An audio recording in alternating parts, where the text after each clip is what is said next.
Вот этот костер согревает в данную минуту нас. Холодно, прошел дождь, все мокрые. Развели костер вот в такой прекрасной тайге. Вот такой прекрасной тайге. Сейчас погреемся, еще маленько порыбачим. И на нашу базу пойдем. Сейчас я вам покажу, как раздувается он.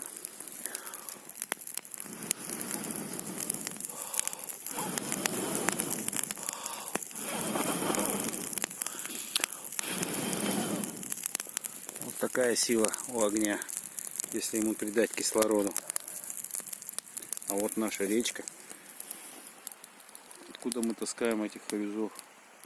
Мутноватая, так как идут дожди.